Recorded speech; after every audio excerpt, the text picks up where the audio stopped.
आपके हिसाब से लद्दाख बुद्धिस्ट एसोसिएशन कारगिल की सबसे बड़ी अचीवमेंट क्या रही होगी अभी तक? जैसे मैंने आपको बताया, जब 2008 में जो है मैं लेह से और एज कम्युनिटी ऑल्सो। कौन सा ईयर बताया जब आपने एंट्री मारा लद्दाख बुद्धिस्ट एसोसिएशन कारगिल में? ये है लगभग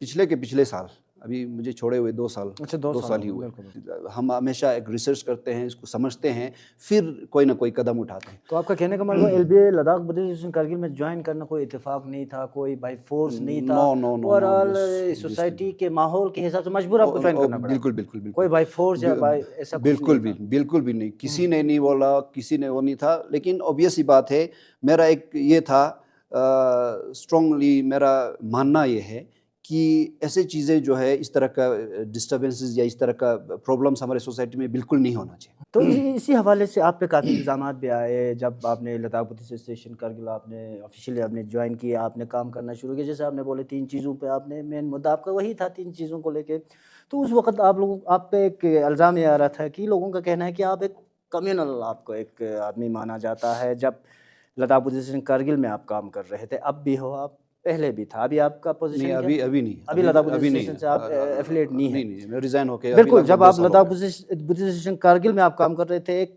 नंबर का आपको कम्युनल ये माना जाता था। आप इस बात को कैसे समझते हैं और आपका इस बारे में आपका क्या व्यू है? आपको तो जब से आपने शुरू किया, बिल्कुल।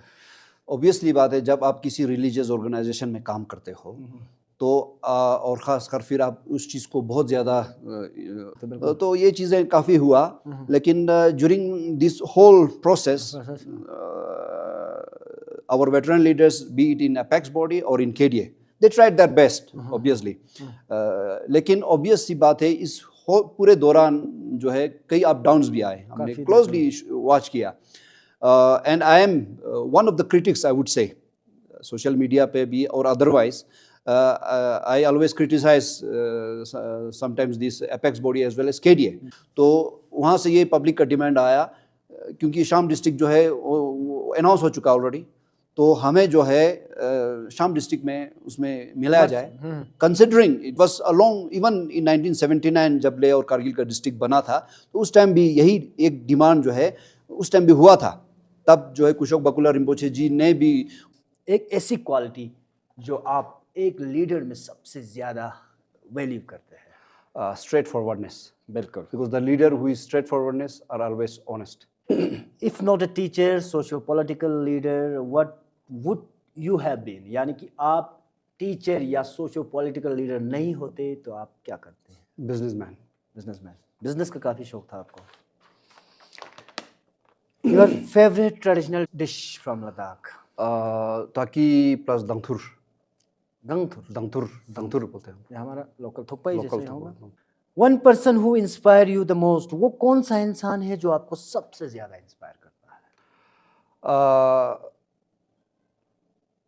इन the past Kushok Bakula Rimpoche ji, currently Narendra Modi जी।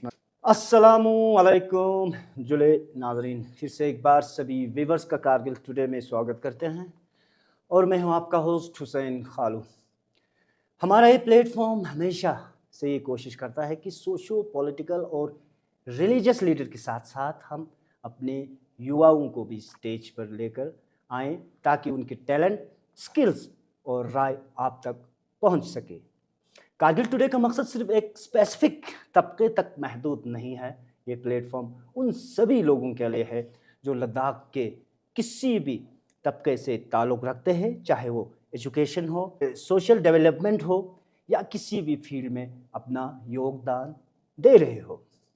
तो चलिए इस प्लेटफॉर्म पर हम अपने आज के ख़ास मेहमान मिस्टर सेवांग नोरबू जी का स्वागत करते हैं, जो शरगोल ब्लॉक कारगिल डिस्ट्रिक्ट की तरक्की के लिए अपने काम से जाना जाता है। और साथ ही साथ हम बात कर रहे हैं मिस्टर सेवांग नोरबू जी का, जो सीजन्ड एजुकेटर, एडमिनिस्ट्रेटर और एक सोशल लीडर है। मिस्टर नोरबू, आपका बहुत बहुत शुक्रिया हमारे स्टूडियो में आने के लिए। Thank you. तो अगर मिस्टर नोरबू के हवाले से अगर हम बात करें, मिस्टर नोरबू ने 20 से ज़्यादा साल तक एजुकेशन, लीडरशिप और कम्युनिटी डेवलपमेंट में अपना योगदान दिया है। आजकल वो स्प्रिंगडेल्स पब्लिक स्कूल मुल्बेक कारगिल के डायरेक्टर है, जहां उन्होंने एकेडमिक एक्सेलेंस और इंफ्रास्ट्रक्चरल डेवलपमेंट को नई ऊंचाइयों तक पहुंचाया है। उनका रोल सिर्फ एजुकेशन तक महदूद नहीं है, वो भारतीय जनता पार्टी करगिल के जनरल सेक्रेटरी भी है और साथ ही साथ लद्दाख के लिए नए पॉलिसीज़ और इनिशिएटिव्स पर काम कर रहे हैं। इनकी academic background engineering, business administration और साथ ही साथ एजुकेशन में है और ग्लोबल लीडरशिप ट्रेनिंग का भी एक्सपीरियंस है। मिस्टर नोरबू ने लद्दाख बुद्धिस्ट एसोसिएशन करगिल के वाइस प्रेसिडेंट के रूप में भी काम किया है और नेशनल और इंटरनेशनल ऑर्गेनाइजेशन के साथ मिलकर उन्होंने अपने शहर में काफ़ी पॉजिटिव चेंजेस लाए हैं। आज हमारे शो में इनका स्वागत करते हैं। बहुत बहुत शुक्रिया इस कड़ाके के ठंड और साथ ही साथ बर्फबारी के बावजूद भी आप हमारे स्टूडियो में तशरीफ लगाए। पूरे करगिल टुडे टीम की जानिब से आपका हम शुक्रिया अदा करते हैं। Thank you. तो थैंक यू। सबसे पहले नोरबू साहब, जो भी मेहमान को मैं दावत देता हूँ, मैं थोड़ा बहुत उनकी अर्ली लाइफ में अर्ली जर्नी के बारे में थोड़ा बहुत मैं पूछता हूँ। आपसे भी मैं यही जानना चाहूँगा कि शुरुआत करते हैं आपके शिक्षा के सफ़र से, जिसमें आप अपनी शुरुआती तालीम आपने कहाँ से ली थी और स्कूल के दिन आपको कैसे याद हैं?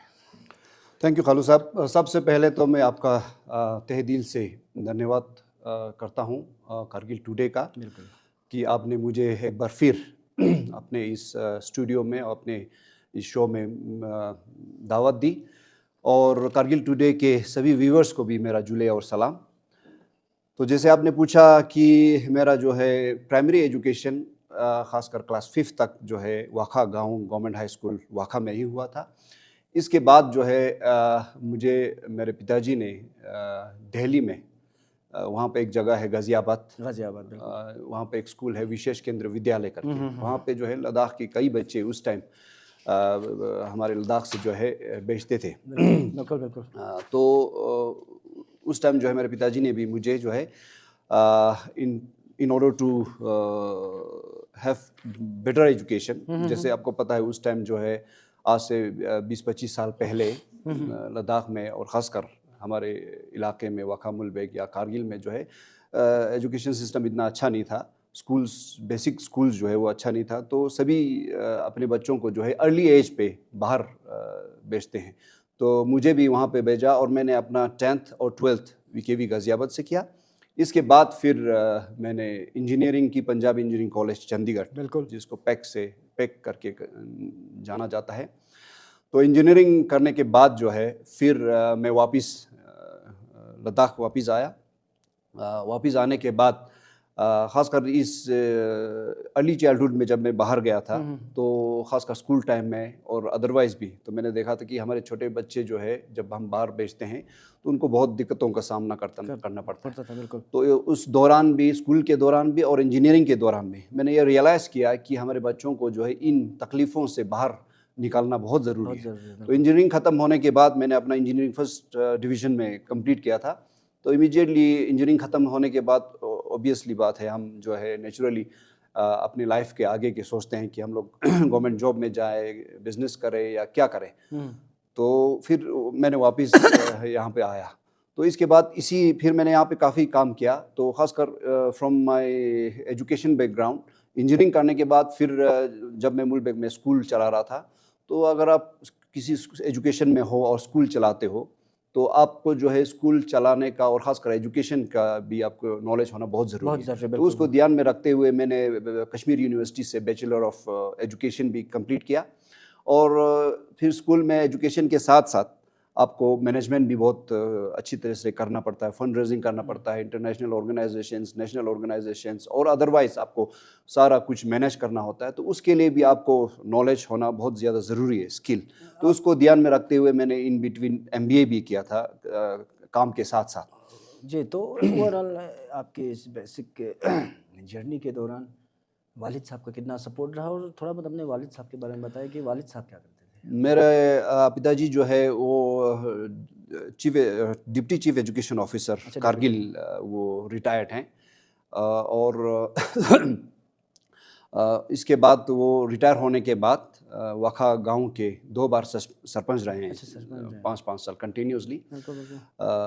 तो मेरे पिताजी का डेफिनेटली मेरे लाइफ में बहुत ज़्यादा कंट्रीब्यूशन है। तो नॉर्मली, हाँ, ख़ासकर नॉर्मली क्या होता है कि लद्दाख में जो पेरेंट्स हैं वो अपने बच्चों को जो है किसी पर्टिकुलर मतलब या तो पेरेंट्स के चाहत के हिसाब से या अदरवाइज सोसाइटी में जो चल रहा है उसके हिसाब से कंपेल करते हैं कि आप या तो डॉक्टर बन जाओ या इंजीनियर बन जाओ या ये बन जाओ या वो बन जाओ। तो मेरे पिताजी के साथ सबसे अच्छा जो सपोर्ट मेरा ये रहा कि उन्होंने कभी मुझे कंपेल नहीं किया। मुझे बेस्ट क्वालिटी एजुकेशन चाइल्डहुड से दिया और बचपन से मुझे जो है बाहर हाईली बेटर इन्वायरमेंट में मुझे एजुकेशन दिया। और इसके बाद इवन इंजीनियरिंग फर्स्ट डिवीज़न में ख़त्म करने के बाद भी नॉर्मली पेरेंट्स बोलते हैं कि भाई इंजीनियरिंग किया तो आप इंजीनियरिंग गवर्नमेंट जॉब करो, तो ऐसा ना कहते हुए उन्होंने कहा कि भाई देखो मेरा काम है आपको एजुकेशन देना, बाकी लाइफ में क्या करना है वो आप खुद डिसाइड करो। बिल्कुल। So that was a great support for me. तो नुरबुल साहब, आपका कहने के मुताबिक पेरेंट्स का बिलखुसूस आपके पिताजी का काफ़ी कंट्रीब्यूशन और योगदान आपको रहा है। और आपकी एजुकेशन जर्नी के हवाले से अगर हम बात करें तो नुरबुल साहब, जब आपने अपनी तालीम पूरी की तो आपके जहन में किस तरह के अरमान थे? होता है कुछ ना कुछ हर सभी लोगों का। आपकी लाइफ का क्या गोल था उस वक़्त और आज वो कैसे इवॉल्व हुआ आज? जैसे सभी का, even all over the world और इवन इन लद्दाख, हम जो है किसी स्कूल में पढ़ते हैं, अच्छे कॉलेज में पढ़ते हैं, पर्सनली भी अदरवाइज फैमिली की तरफ से भी सबका एक तमन्ना होता है कि अब अच्छे डिग्री हासिल करें, अच्छा आप एजुकेशन लें और किसी पर्टिकुलर फील्ड में आप अपना करियर बने। तो जैसे मैंने इंजीनियरिंग की, तो नॉर्मली लद्दाख में हमेशा होता है कि आप जो है नॉर्मली देखा देखी में ही ज़्यादातर चीज़ें करते हैं due to lack of guidance और due to lack of awareness. तो ख़ासकर उस टाइम आज से 15-20 साल पहले जब हम लोग कॉलेज में या स्कूल में थे और आज की डेट में भी, तो एक पर्टिकुलर ट्रेंड चलता है। तो उस टाइम में डॉक्टर और इंजीनियर का एक ऐसा क्रेज़ और ट्रेंड चला जिसमें हर पेरेंट जो है अपने बच्चे को या तो डॉक्टर बनाना चाहते हैं या इंजीनियर बनाना चाहते हैं, इसके अलावा और कोई ऑप्शन नहीं नॉर्मली सोचते नहीं। तो यही ऑब्वियस सी बात है, मेरे पेरेंट्स का भी और सबका चाहत था। तो स्कूल के दौरान और जब मैं इंजीनियरिंग में भी गया तो मुझे मालूम है, जब मैं इंजीनियरिंग में एंट्रेंस दिया और क्लियर करके इंजीनियरिंग में गया तो अंदर से मेरा बिल्कुल भी ये नहीं था कि मैं इंजीनियर ही बनना है, या लेकिन एक सोसाइटी में है कि भाई मैं जो है बचपन से बाहर पढ़ता हूँ तो ये पक्का कुछ ना कुछ या तो इंजीनियर बनेगा या डॉक्टर बनेगा, कुछ ना कुछ करेगा। तो लेकिन ऑब्वियस सी बात है, मेरे पेरेंट्स ने इतना खर्चा करके इतने उम्मीदों से जो है मुझे वहाँ भेजा था, तो वो चाहते थे कि मैं एक अच्छा एजुकेशन लूँ। तो इस वजह से मैंने इंजीनियरिंग में एडमिशन लिया और 4 साल के अंदर ही फर्स्ट डिवीज़न में मैंने अपना इंजीनियरिंग कंप्लीट किया।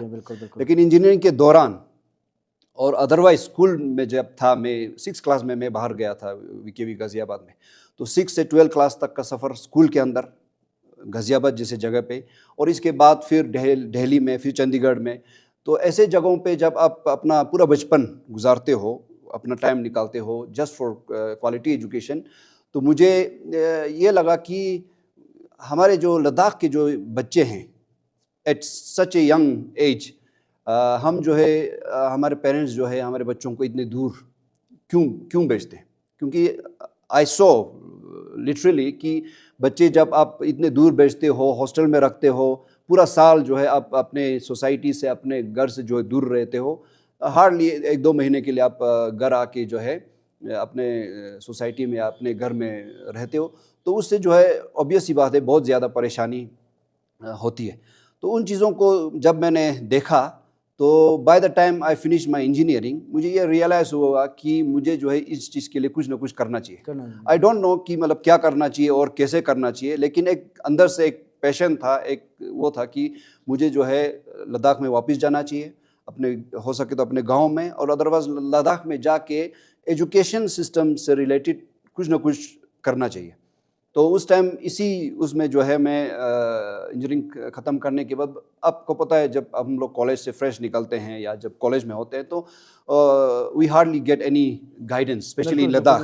तो हमें पता नहीं लगता कि हमें जो किस तरह से करना है। But I was having a very strong passion कि मुझे जो है इस चीज़ का एक सॉल्यूशन निकालना है ताकि हमारे बच्चे जो है अर्ली एज पे बाहर ना जाए, खासकर प्राइमरी एजुकेशन या सेकेंडरी एजुकेशन के लिए। तो फिर मैंने डिसाइड किया कि मैं वापस लद्दाख में आऊँगा और कुछ ना कुछ करूँगा। बिल्कुल बिल्कुल। तो वापस आने के बाद मैं लेह में मैंने काम किया और मैंने सेगमोल में भी 2-3 साल सोनम वांगचुक के साथ एज डायरेक्टर सेगमोल अल्टरनेटिव इंस्टीट्यूट पे मैंने काम किया, क्योंकि उस टाइम जो है उस दौरान सेगमोल जो है एजुकेशन सिस्टम में और एजुकेशन में खासकर ये ऑपरेशन न्यू होप करके बहुत अच्छा एक तरह से रिफॉर्म और रिवोल्यूशन ला रहा था। So I was really impressed with that. तो obviously that was my passion to do something in education sector, so I was impressed with what Segmol was doing during those times. तो मैं जो है सेगमोल में उसी के कारण, because if you wanted to do something related to education you have to gain experience first. Without experience, without understanding the grassroots at the grassroots level how education system is, you cannot do.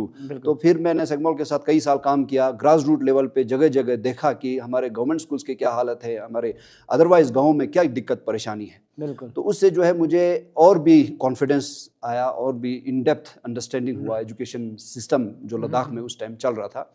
और उसके अलावा भी मुझे कई when I was in SECMOL I came across many volunteers and foreigners who used to visit Segmol. तो उनके साथ भी बहुत ज़्यादा बातचीत करने के बाद my understanding of the whole sector enhanced.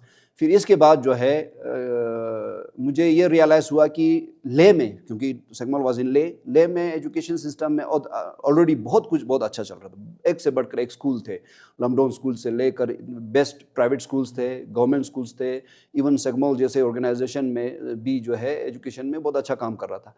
तो अंदर से अंदर मुझे ये लगा कि मुझे जो है यहाँ पे मेरा जगह जो है यहाँ नहीं है, मेरा ज़रूरत ज़्यादा मेरे गांव में वाखा मुलबेग में, डिस्ट्रिक्ट कारगिल। और ड्यूरिंग माय टेन्योर इन सेगमोल हमारे यहाँ मुलबेग में एक स्कूल था जो लमडोन सोशल वेलफेयर सोसाइटी वाखा मुलबेग एक एनजीओ है, उन्होंने शुरू किया था कई साल पहले। लेकिन because of lack of management, lack of funds and lack of teachers वो स्कूल जो है बंद होने के कगार पे था। तो फिर ऑब्वियसली मैं गांव से था और मेरा गांव में मैं जाता रहता था, तो मुझे मालूम था वो that was the only school which was kind of doing well in our area. लेकिन वो स्कूल जो है लगभग बंद होने वाला था। तो हमारे कम्युनिटी, खासकर लमडोन सोसाइटी के मेंबर्स, हमारे कम्युनिटी के जो लीडर्स हैं, उन्होंने भी मुझे अप्रोच किया कि अगर आप वापस गांव में आके एजुकेशन में कुछ कर सकते हो। और मेरा भी चाह था, ऑब्वियस सी बात है कि लेह में बैठ के कुछ करने से अच्छा अपने गांव में अगर कुछ करो तो बहुत अच्छा है। तो उस चीज़ को देखते हुए मैं 2008 में जो है मैं मुलबेग में आया और तब से लेकर लगभग मुझे मुलबेग में as principal Springdales public school काम करते हुए 15 साल हो चुके हैं। और इस दौरान मैंने उस स्कूल का जो है पूरा नक्शा जो है बदल दिया, in terms of infrastructure, in terms of teachers, in terms of quality of education और हर चीज़, क्योंकि उस टाइम जो है लगभग स्कूल बंद होने वाला था और इवन बेसिक फैसिलिटीज़ नहीं था। और उस टाइम आपको पता है जैसे कि खासकर वाखा मुलबेग जैसे गांव में क्वालिटी एजुकेशन, स्कूल एजुकेशन जो है बहुत पुअर था।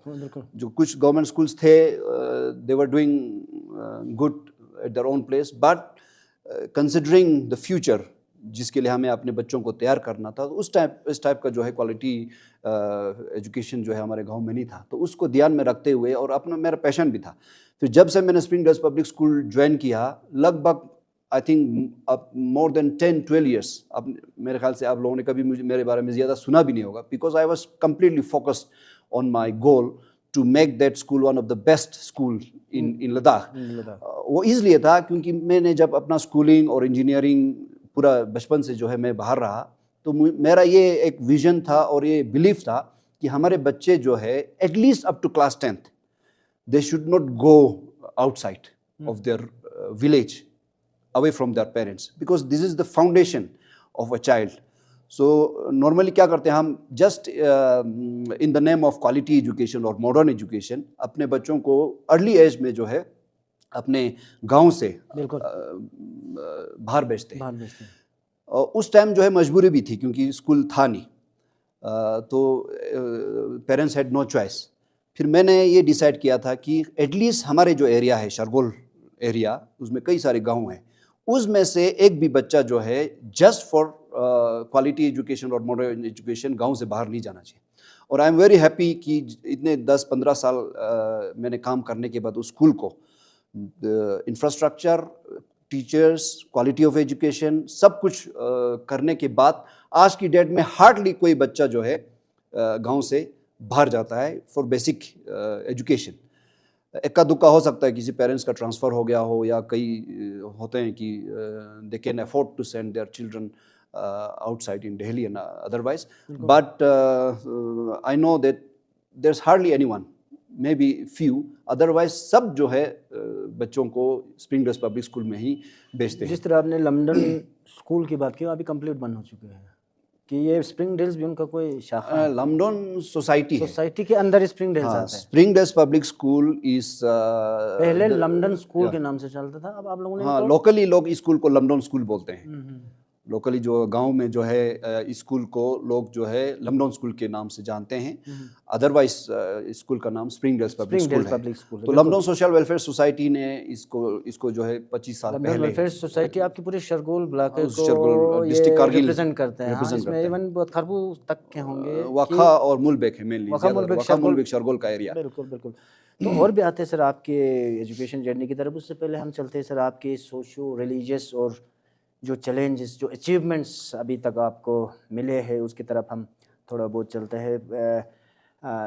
अगर हम लद्दाख बुद्धिस्ट एसोसिएशन की बात करें, उसमें भी आपका कंट्रीब्यूशन रहा है। उसके अलावा भी काफ़ी पॉलिटिकल कंट्रीब्यूशन आपका है आपके खत्ते, आपके ब्लॉक में। तो आप LBA करगिल से जुड़े हुए हैं सर, और आपने ये कदम क्यों उठाया और इस रास्ते में कौन से चैलेंजेस आपको आए? और कंटिन्यू एक क्वेश्चन इसके साथ ये होगा, आपके हिसाब से लद्दाख बुद्धिस्ट एसोसिएशन कारगिल की सबसे बड़ी अचीवमेंट क्या रही होगी अभी तक? जैसे मैंने आपको बताया, जब 2008 में जो है मैं ले से अपने गांव में as principal Spring Dales public school join किया, उसके बाद से लगभग 12 साल तक I was completely and totally focused on the school education पे, and I spend almost like 12 years in the village. तो ऑब्वियस सी बात है, जब आप 10-12 साल अपने गांव में बिताते हो तो नॉट ओनली स्कूल, आप सोसाइटी में भी आपका खासकर डेवलपमेंट से रिलेटेड और अदर इश्यूज में भी नेचुरली आपका उसमें इन्वॉल्वमेंट रहता है।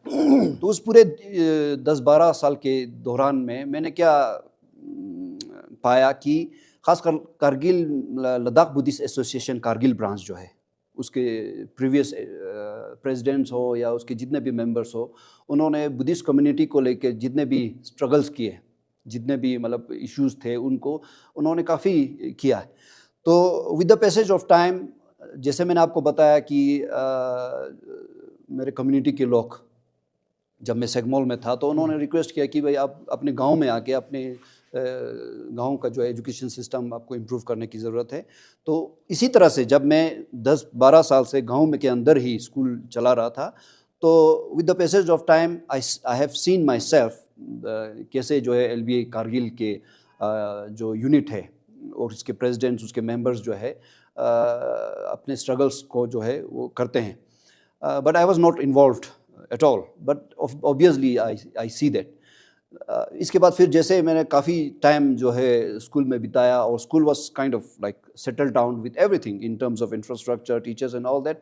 एंड फिर मैंने जैसे आपको बताया कि प्रिंसिपल करने के बाद इतना मैंने बीच में बैचलर ऑफ एजुकेशन भी कश्मीर यूनिवर्सिटी से किया, इट वाज इम्पोर्टेंट ऑल्सो। फिर मैंने बिजनेस MBA भी किया from Indian institute of business management Delhi, new Delhi से, ड्यूरिंग माई वर्किंग। तो फिर धीरे धीरे नेचुरल है, जब आप किसी काम को करते हो और आपका एक सर्टेन गोल आपका अचीव होता है, देन योर होराइजन इंक्रीजेस। तो धीरे धीरे ऑब्वियस ही बात है, मेरा सोशल लाइफ में भी काफ़ी इन्वॉल्वमेंट होना शुरू हुआ। तो उस दौरान मैंने क्या देखा कि कारगिल बुद्धिस्ट एसोसिएशन में जितने भी प्रेसिडेंट्स हुए, वो बहुत मतलब जो पुराने लोग थे, या तो वो पढ़े लिखे नहीं थे या एजुकेटेड नहीं थे, और दे ऑलवेज स्ट्रगल, और एज कम्युनिटी ऑल्सो। कौन सा ईयर बताया जब आपने एंट्री मारा लद्दाख बुद्धिस्ट एसोसिएशन कारगिल में? ये है लगभग पिछले साल, अभी मुझे छोड़े हुए 2 साल। अच्छा, 2 साल ही हुए। अभी रिसेंटली है, अभी 2-3 साल पहले। तो आपको पता है उस time normally 2-3 issue Ladakh Buddhist association Kargil जो है हमेशा से कई सालों से चलाता था। एक मेन इशू था कारगिल गोनपाक का इशू, दूसरा इशू था सराय का इशू, तीसरा इशू कन्वर्जन का इशू था। इन तीन मुद्दों के ऊपर मैंने क्या देखा इस 10-12 साल में, जब मैं अपने गांव में था, तो इसको लेके काफ़ी स्ट्रगल एलबीए कारगिल स्पेसिफिकली वो कर रहे थे मेंबर्स, लेकिन कहीं कहीं कुछ हो नहीं रहा था। और इसकी वजह से हमारे सोसाइटी के अंदर, खासकर हमारे कारगिल डिस्ट्रिक्ट में बुद्धिस्ट और मुस्लिम कम्युनिटी के बीच में जो है अनबन भी चलता रहता था। ऑब्वियस सी बात है, चलना ही है। जब आप किसी इशू के लिए लड़ते हो तो उसका एक तरह से डायरेक्टली और इनडायरेक्टली आपको इसका रिपरकशंस भी होता है। तो फिर मैंने इतने सालों में मैंने बहुत डीपली इसको ऑब्जर्व किया कि ये चीज़ क्यों हो रहा है।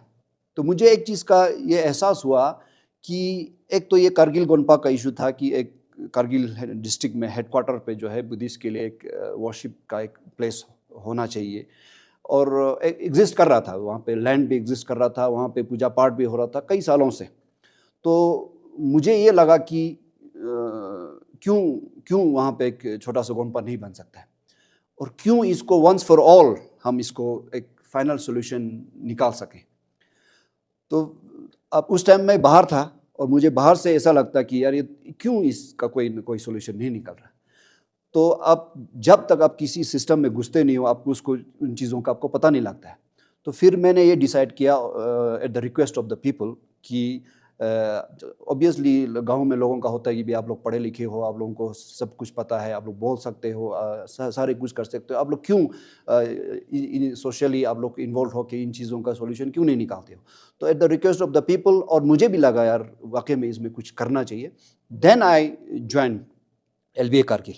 तो एलबीए में जब मैं ज्वाइन किया, सिस्टम में जब मैं घुसा और कई महीने जब मैंने काम किया, तो मैंने ऑब्वियस सी बात है, जब हम लोग जो खासकर आज की एजुकेटेड यूथ जो है वो अंधाधुंध कोई भी काम नहीं करते, हम हमेशा एक रिसर्च करते हैं, इसको समझते हैं, फिर कोई ना कोई कदम उठाते हैं। तो आपका कहने का मतलब LBA Ladakh Buddhist association Kargil में ज्वाइन करना कोई इत्तेफाक नहीं था, कोई बाय फोर्स नहीं था, ओवरऑल सोसाइटी के माहौल के हिसाब से मजबूर आपको ज्वाइन करना पड़ा? बिल्कुल कोई बाय फोर्स या बाय ऐसा कुछ बिल्कुल भी नहीं, किसी ने नहीं बोला, किसी ने वो नहीं था। लेकिन ऑब्वियस ही बात है, मेरा एक ये था, स्ट्रांगली मेरा मानना ये है कि ऐसे चीज़ें जो है, इस तरह का डिस्टर्बेंसेस या इस तरह का प्रॉब्लम्स हमारे सोसाइटी में बिल्कुल नहीं होना चाहिए। उसको जो है हमें जितना जल्दी हो सके अच्छे एनवायरनमेंट में, अच्छे माहौल में इसको डायलॉग होना चाहिए। तो सिमिलरली, लेकिन अनफॉर्चुनेटली वो जो है हो नहीं पा रहा था। तो जब मैंने उसमें वो किया, तो मेरा ऑब्वियसली ये कारगिल गोनपा का इशू था,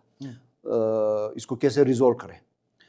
तो उसको रिजॉल्व करने के लिए एलबीए के अंदर जब मैं घुसा, तो मेरा यही विजन था कि इसको हम लोग एक सॉल्यूशन इसका निकले। तो बेस्ट सॉल्यूशन था, ऑब्वियस सी बात है, हमारे कारगिल के जितने भी हमारे स्टेक होल्डर्स हैं, सब जो है सपोर्ट करके इसका एक सॉल्यूशन अच्छे माहौल में निकले।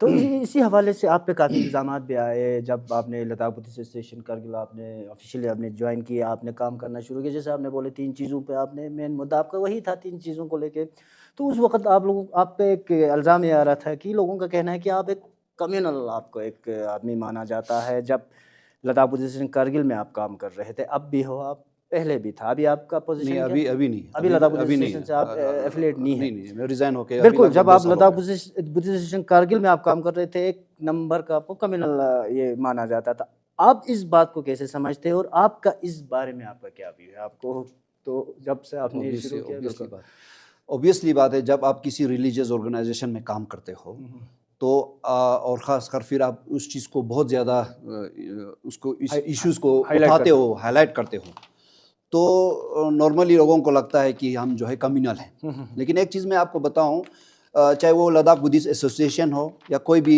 हमारा, जैसे कारगिल में भी कोई रिलीजियस ऑर्गेनाइजेशंस हैं, ले में भी एलबीए हर जगह है। तो उस ऑर्गेनाइजेशन का एक ऑब्वियस ही बात है, कॉन्स्टिट्यूशन होता है, एक ऑब्जेक्टिव्स होता है लीगली। तो लद्दाख बुद्धिस्ट एसोसिएशन का भी एक कॉन्स्टिट्यूशन है, उसका भी एक ऑब्जेक्टिव्स है। तो लद्दाख बुद्धिस्ट एसोसिएशन के ऑब्जेक्टिव्स और उसमें भी साफ साफ लिखा है कि this organization is meant to take care of the grievances of Buddhist community. अगर मान लो आपका किसी और कोई और ऑर्गेनाइजेशन है लद्दाख बुद्धिस्ट एसोसिएशन का, तो उस हिसाब से अगर आप एज वाइस प्रेसिडेंट और president of Ladakh Buddhist association Buddhist के जितने भी इश्यूज हैं, जेन्युइन इश्यूज, उसके बारे में आप बात करते हो, उसको हाईलाइट करते हो, उसको उजागर करते हो और उसका सॉल्यूशन निकालने की कोशिश करते हो, तो that is not communal at all, because that is the purpose for which the organization is established. But important thing is जो इश्यूज आप उठा रहे हो दैट शुड बी जेन्युइन, वो सही होना चाहिए. कोई भी इश्यूज आप उठाते हो जी जी. तो ऑब्वियसली बात है, जैसे जब मैंने एलबीए ज्वाइन किया तो मैंने क्या देखा कि कई साल निकल गए, 50 साल निकल गए, कई एलबीए प्रेसिडेंट्स आए, कितने इसी की वजह से, इन चीज़ों की वजह से जो है इनका कोई सॉल्यूशन नहीं निकला. और नॉर्मली पहले जब मैंने देखा तो क्या देखा कि इन चीज़ों को ऐसा नहीं कि पहले की जो प्रेसिडेंट्स है या पहले जो एलबीए के जो बॉडीज़ थे उन्होंने उठाया नहीं, उठाया, उन्होंने अपने तरीके से उठाया, मेमोरेंडम दिया, कुछ भी किया, लेकिन इस इशू का कोई सोल्यूशन नहीं निकला. अब मुझे नहीं मालूम इसका सोल्यूशन नहीं निकला, इसका क्या रियल वजह था, लेकिन मुझे ये लगा कि इसका सोल्यूशन ना निकालने का कोई बात ही नहीं था. जब by the way Ladakh Buddhist association को, आपकी तो बहुत सारे एक्टिविटीज़, प्रोग्राम, मीटिंग्स आपके होते रहते हैं, आप भी अच्छे खासे स्टेक होल्डर्स में आते हैं, ज़रूरत पड़े लद्दाख बुद्धिस्ट एसोसिएशन कारगिल को आपकी, उस वक्त आप साथ दोगे इनको? तो उस टाइम अभी ऑब्वियसली बात है, उस टाइम जो है मैंने उस चीज़ को उठाया.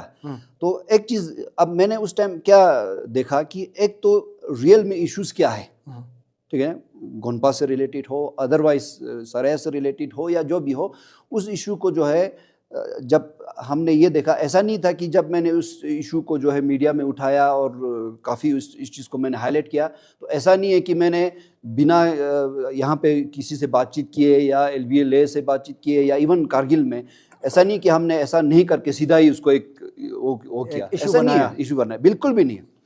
लेकिन हमें क्या लगा कि इसको कोई सॉल्यूशन निकल नहीं रहा. अब उस टाइम के हमारे एलबीए कारगिल की आप अगर पीसीज देखोगे, हमारे प्रेस ब्रीफिंग वगैरह देखोगे, तो हमने कई बार कहा कि ये इतने सालों पुराना जो है इशू चल रहा है, उसका कोई सॉल्यूशन क्यों नहीं निकल रहा. तो फिर इस वजह से हमें जो है इसको हाईलाइट करना पड़ा. वो करना था क्योंकि because that was our duty as president और vice president of LBA Kargil to raise this issues. But the motivation और the intention was purely to find a solution once for all. तो अब उसके बाद उसको जब हमने वो इशू को उठाया, तो आई एम वेरी हैप्पी कि हमारे उस इशू को उठाने की वजह से मीडिया में हो और अदरवाइज सबके उसमें कि एक फाइनल एमिकेबल उसका एक सॉल्यूशन निकाला. हमारा डिमांड था जो एग्जिस्टिंग हमारा लैंड है बुद्धिस्ट एसोसिएशन का कारगिल में, कि वहाँ पे बने तो बहुत अच्छा है, बिकॉज वहाँ पे जो है पूजा कई सालों से हो रहा है, आपको भी मालूम है, सबको मालूम है. तो आइडियल होता कि अगर आप, क्योंकि वहाँ पे हो रहा है तो वहाँ पे बन जाता तो अच्छा था. लेकिन ऑब्वियसली बात है, उस टाइम हमारे केडीए और अपेक्स और एलबीए और हमारे जितने भी हम यहाँ पे कारगिल में ऑर्गेनाइजेशन है, सब ने मिल के ये डिसाइड किया कि हम जो है इस गोनपा के लिए एक अलग से एक लैंड देंगे, अब वहाँ पे जो है बनाओ. तो उस अब आज की डेट में, और ख़ासकर जब मैं कारगिल एलबीए से जब मैंने रिज़ाइन दिया, तो उस टाइम जो है उसका एक सॉल्यूशन निकल गया था. तो आई वॉज वेरी हैप्पी कि एक 40-50 साल पुराना जो एक इशू, जिसकी वजह से अननेसेसरीली एक इशू निकलता था, जिसकी वजह से हमारे कम्युनल हार्मोनी के ऊपर फ़र्क पड़ता था, तो उसका एक सॉल्यूशन निकलना चाहिए. तो आई वॉज वेरी हैप्पी कि मेरा एलबीए कारगिल में रहते हुए मैं सिर्फ 2 साल रहा, पूरा टेन्योर भी मैंने कंप्लीट नहीं किया था. Vice president. तो उसकी वजह से जो है इसका कोई सॉल्यूशन निकाला. And I am very thankful to his eminence at Choskyong Palga Rinpoche ji also.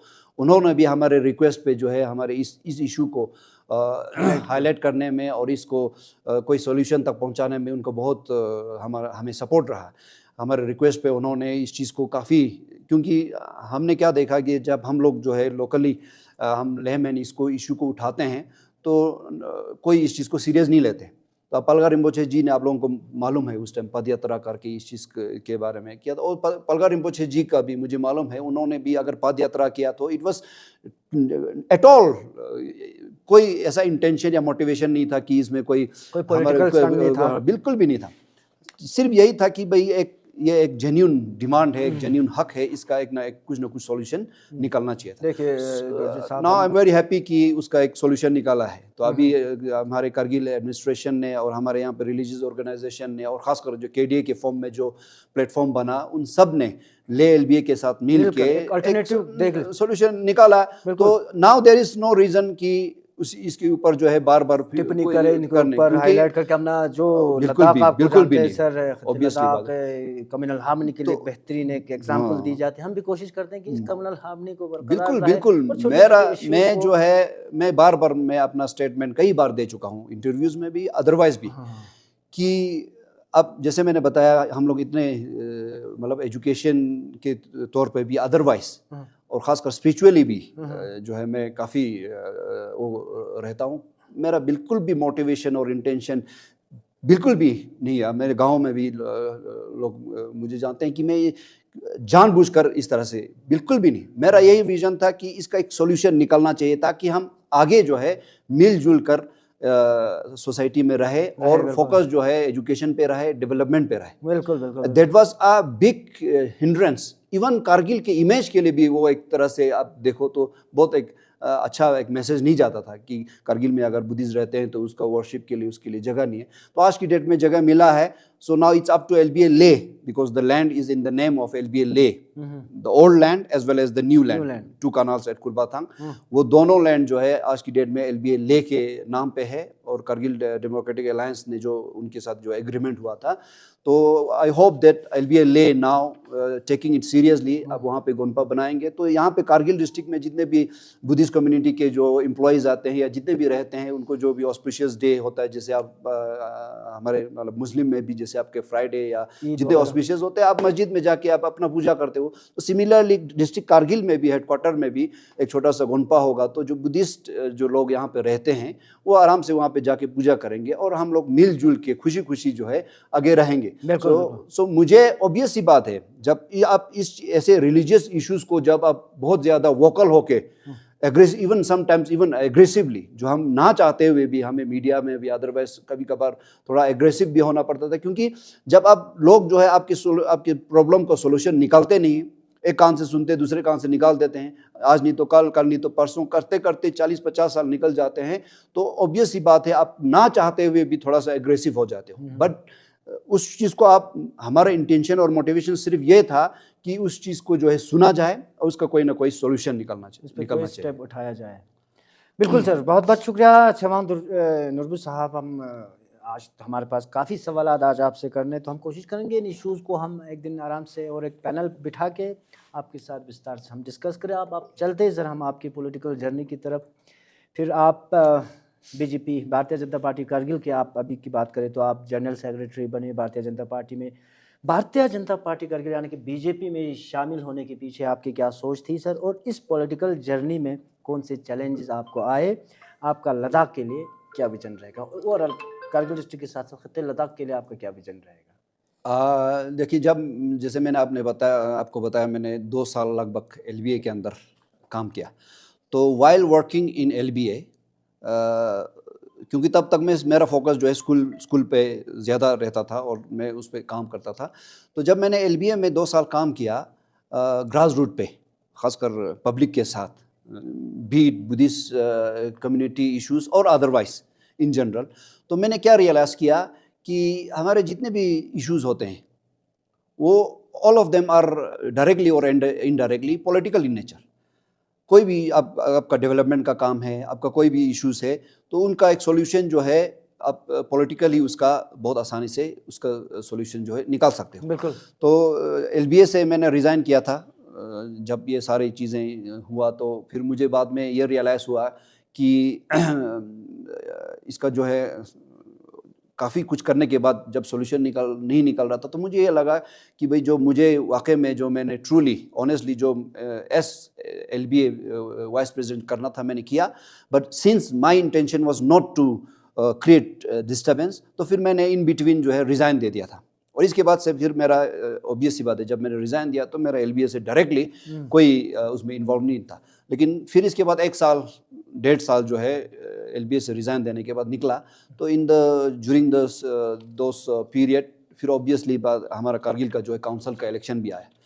तो सिमिलरली अगेन सिंस मेरा जो है सोशली मैं बहुत एक्टिव हूँ, मतलब एजुकेशन में हो और अदरवाइज सोसाइटी में हूँ हर चीज़ से, तो फिर मुझे ये रियलाइज़ हुआ कि आप जो है अगर वाकई में अपने गांव में, अपने एरिया में, और इवन इन डिस्ट्रिक्ट और even in Ladakh, if you want to really bring bigger changes, broader changes, then most of the things are political in nature, obviously बात आपको इलेक्टोरल पॉलिटिक्स में आपको आना पड़ता है। तो उस चीज़ को ध्यान में रखते हुए, और again with the request from the people and mainly from the younger generation, मेरा जब मैं पॉलिटिक्स में जब मैंने एंटर किया तो it was mainly because of the youth of our area, because they have seen me working in LBA or otherwise during last 15 years in the field of education. तो खासकर जितने भी यूथ थे उनको लगा कि I can become a like good leader even in terms of politics. तो फिर हमने काफ़ी जो है डिस्कशन करने के बाद, काफ़ी लोगों से सलाह मशवरा करने के बाद, अगेन बहुत कुछ सोच समझने के बाद, then I officially entered politics and joined BJP during council election of LSDC Kargil. बिल्कुल बिल्कुल बिल्कुल सर। सिमिलरली इसी दौरान काफ़ी आफ्टर एब्रोगेशन यानी कि Ladakh full fledged union territory बनने के बाद काफ़ी अप डाउन भी हमें देखने को मिले। इसी दौरान बहुत सारे अलग अलग लेह से भी आवाज़ें आए, कारगिल से भी आने लगे। इसी दरमियान हमारे यहाँ लद्दाख की अगर हम बात करें तो दो कमिटीज़ फ्रेम हुए, एपेक्स बॉडी और कारगिल डेमोक्रेटिक अलायंस। तो मेरा सवाल आपसे ये होगा कि सर कि एपेक्स और केडीए ने अपने जो 4 पॉइंट एजेंडास के साथ लद्दाख के भविष्य के लिए मूवमेंट जो इन्होंने शुरू की है, आप इस मूवमेंट और डिमांड के बारे में आपकी क्या सोच है, और ओवरऑल एपेक्स केडीए के बारे में आपकी क्या ओपिनियन रहेगी सर? आपने तो पूरा सिनेरियो आपने देख लिया। बिल्कुल बिल्कुल। आई थिंक ये जो एपेक्स और केडीए जो फॉर्म हुआ, that was started when I was in LBA Kargil, working as vice president. So even the apex body in Leh and then KDA in Kargil. तो जब मैं LBA Kargil में था 2 साल से, तो मुझे जो है इन चीज़ों से ज़्यादा मतलब वो नहीं था। I was completely focused on school as well as LBA Kargil. और LBA as vice president of LBA Kargil, it was my duty to fulfill the objectives of LBA Kargil. तो मेरा फोकस कम्प्लीटली उसी पे ही था, कारगिल गोनपा हो या Buddhist के जितने भी हमारे इश्यूज थे। तो during that time apex and KDA was formed. तो और हमारे इस डिमांड्स पे एपेक्स और केडीए का ऑब्वियस ही बात है डायरेक्टली इफेक्ट भी हो रहा था, क्योंकि एपेक्स और केडीए ने फिर उस टाइम डिसाइड किया था कि हम जो है इसमें एक एमिकेबल सॉल्यूशन निकालेंगे। तो I have seen formation of apex body and KDA right from the beginning. Obviously बात, आप सोसाइटी में रहते हो तो हम लोग उन चीज़ों को बहुत क्लोजली जो है आप वॉच करते हो। तो मैंने इनिशियली क्या देखा, and I have during those times I was not in politics or otherwise, so I have nothing to do like directly or with Apex and KDA. लेकिन शुरू से मैंने क्या देखा कि this was started in Leh. Basically ये लेह में शुरू हुआ था। हमारे जो वेटरन लीडर्स हैं, खासकर हमारे थिगसे रिम्पोछे जी के क़यादत में काथुबस्तान कालाक्रुग और रिगजिन जोरा साहब, उन्होंने जो हमारे वेटरन लीडर्स जो लेह में थे, उन्होंने खासकर पोस्ट यूटी डिक्लेरेशन 2019 में यूटी डिक्लेरेशन होने के बाद 1 साल निकालने के बाद लद्दाख में ऑब्वियस सी बात है, जब एक नए सेटअप में तो कोई दिक्कत परेशानी शुरू हो जाती है। खासकर हमारे सेफगार्ड को लेके, जब 370 हटा इसके बाद से लद्दाख को जो है सेफगार्ड से रिलेटेड काफ़ी चीज़ें जो है निकलना शुरू हुआ। तो इसके बाद जो है एपेक्स का गठन हुआ लेह में इनिशियली। तो लेकिन एज ए पर्सन जब मैं इस चीज़ को बहुत ज़्यादा क्लोजली वॉच कर रहा था, तो उसमें काफ़ी जो है डेवलपमेंट हुआ था, और नेचुरल भी है इस तरह का डेवलपमेंट होना। तो इनिशियली एपेक्स बना, उसका और जो मोमेंट, जो इनिशियल मोमेंट चला था वो 6 शेड्यूल पे चला था। आपको मालूम है एपेक्स बॉडी का जो ओरिजिनल फॉर्मेशन ही इसी पे था, और नाम भी यही था कि पीपल्स मूवमेंट फॉर 6 शेड्यूल। उसी पे एपेक्स जो है बना था। इवेंचुअली कई डेवलपमेंट्स हुए फिर इसके बाद, because it was a huge thing in Ladakh development से लेके। तो एपेक्स बॉडी ने ऑब्वियसली, बिकॉज इट वाज ले सेंट्रिक, तो आप ले सेंट्रिक है, तो अगर आप लद्दाख के बारे में अगर कोई बहुत बड़े वो लेते हो तो without taking in confidence Kargil it is incomplete. तो ऑब्वियसली विद दैट विजन मेरे ख्याल से तब के जो लीडर्स है, एपेक्स लीडर्स, उन्होंने जो है कारगिल में भी बात की। और during that time apex body जब इस मूवमेंट को चला रहे थे तो कारगिल में भी जो है काफ़ी हलचल हुआ। तो फिर कारगिल में जो है उसी तरह पे जो है कारगिल डेमोक्रेटिक अलायंस बन गए। तो उन्होंने भी अपना एक उनका अपना जो भी डिमांड हो कारगिल से रिलेटेड वो किया। तो इवेंचुअली फिर बाद में with the passage of time पूरे लद्दाख में एक ऐसा माहौल बना कि जब तक हम as a whole Ladakhi Kargil और ले दोनों, कारगिल डेमोक्रेटिक अलायंस और अपेक्स, हम जब एक साथ एक जगह पर बैठ के हम लोग जब तक डिमांड को आगे नहीं रखेंगे तो it as a whole broader perspective पे लद्दाख के इश्यूज का सॉल्यूशन नहीं हो सकता। तो ये चीज़ें काफ़ी हुआ। लेकिन during this whole process our veteran leaders, be it in Apex body or in KDA, they tried their best, obviously. लेकिन obvious सी बात है इस पूरे दौरान जो है कई अप डाउन्स भी आए, हमने क्लोजली वॉच किया। And I M one of the critics, I would say, social media पे भी और otherwise. I always criticize sometimes this Apex body as well as KDA when I see that there's some changes happening in their like agendas or the way they work. जिस तरह से कई बार अब उनके काम करने के तरीके पे हम लोग जब उसको डीपली और क्लोजली वॉच करते हैं तो उसमें भी काफ़ी जो है वेरिएशंस देखता है। तो मैंने I used to criticise even now, मैं उसको कई बार जो है क्रिटिसाइज करता हूँ। And as a citizen of Ladakh आपका मतलब हक भी है, अगर आप देखते हो कि कोई पॉलिटिकल पार्टी है या आपका कोई ऑर्गेनाइजेशन है जो आपके आम लोगों के डिमांड लेके आप चलते हो, तो जब आप देखते हो कि उसमें भी कई वेरिएशंस आते हैं या कुछ ना कुछ दिक्कत परेशानी आती है तो आप उसको भी इन अ पॉजिटिव वे उसको आप लोग हमें जो है क्रिटिसाइज भी हमें करना चाहिए इन the interest of future of Ladakh. तो अभी जो है इस दौरान एपेक्स और केडीए का जो 4 पॉइंट एजेंडा है उसको लेके काफ़ी मतलब पिछले 5 साल से प्रोटेस्ट भी चला है, काफ़ी चला है। और ख़ासकर अभी इन बिटवीन सेकमोल का भी उसमें काफ़ी रोल रहा। कांगचुक ने भी उसमें जो है एपेक्स और केडीए को डायरेक्टली और इनडायरेक्टली इस मूवमेंट में सपोर्ट भी किया है। तो as a whole it is good, जब तक हम लोग सब एक नहीं होंगे और लद्दाख के फ्यूचर के बारे में नहीं सोचेंगे तो ये चीज़ें जो है ख़ासकर ऐसे बड़े बड़े जो डिमांड्स है वो पूरा नहीं होते।